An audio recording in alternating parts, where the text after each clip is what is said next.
Hey there friends, Nibs again. I'm out in the garage tonight doing a little bit of tinkering around, and I did the trigger mod, and you go back and check my video on that, on the search for Beeman 2027 Crosman trigger mod, or trigger trick, or whatever you want to call it.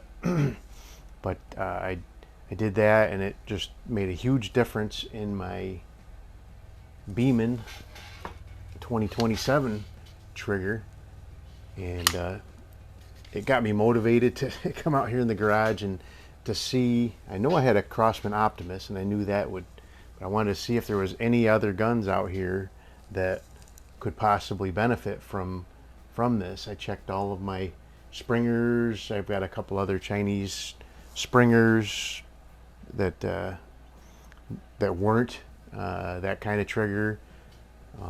But I did find, so I got my Beeman 2027, and then I have my Crosman Optimus, which is a really nice rifle, but it had that dreaded, the best way everybody describes it, and I can't describe it any better, is it feels like you're pulling back against a marshmallow.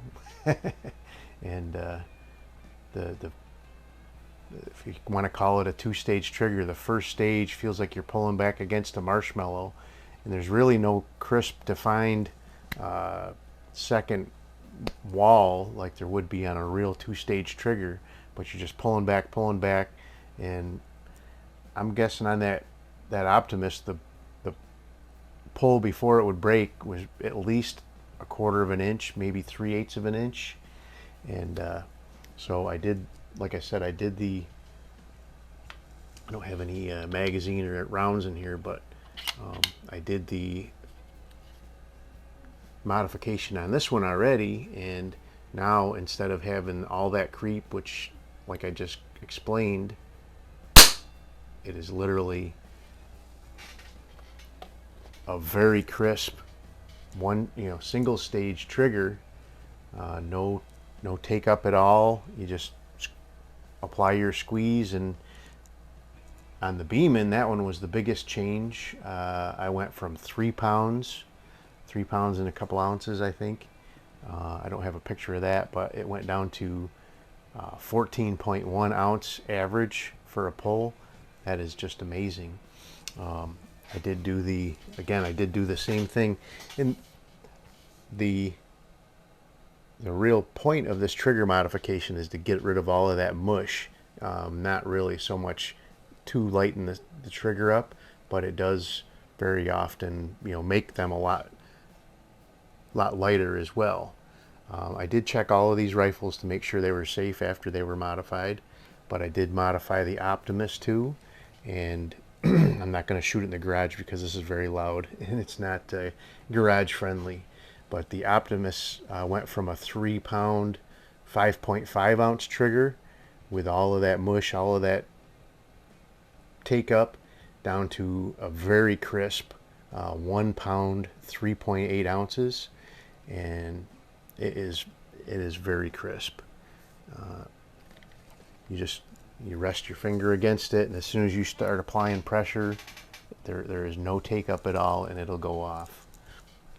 Now this is one that really kind of surprised me, that I found out here in the garage, that actually has a very similar, and I'll put a picture. So this is my Stoeger S6000A, and this is a underlever 22 caliber, and this one it really kind of surprised me. It didn't have the appearance of the same trigger through the trigger guard, but when I popped it off, lo and behold, it had all of the same parts. This one started out again with it was probably 3/8 to half an inch of a pull, and really no defined breaking point, and it would just go off, and it made it almost impossible to shoot accurately because you never knew when it was going to go off. So it was, 3 pounds, 6.0 ounces, 6.0 ounces, and I did the mod on this one, And again, super crisp. The trigger is now resting right against the sear bar, instead of having to pull it, and then finally touch the sear bar. So there's no take up. It's really crisp. It didn't go down nearly as much as the other two did, but it still went down to 2 pounds, 2.5 ounces, which is a pretty good improvement. But the feel and just the overall, feel of that trigger is just night and day difference. But this is a pretty cool rifle. Has a little pop up when you cock it. I don't know if it'll pop up. Probably won't. So there's a little pop up pellet window there. That's really cool. So that's how that one works. And I've got a video on this one. We'll get it back out to the range now that I've taken some time and gotten the trigger a lot nicer on it. We'll take it out to the range and see what it'll do. But anyway, real quick one for you guys for tonight. But if you guys can think of any other ones that I may have missed, that I may have out here in the garage, I checked my Crosman 3100s. They have a different style of trigger. Checked several other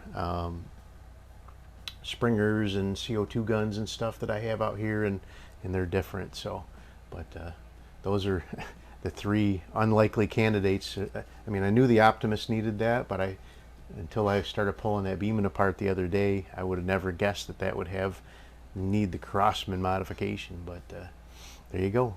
Those 3 triggers are just fabulous now. So, and we'll have a lot of fun with these guns. So, hope you guys liked the video. Till next time, have a great day.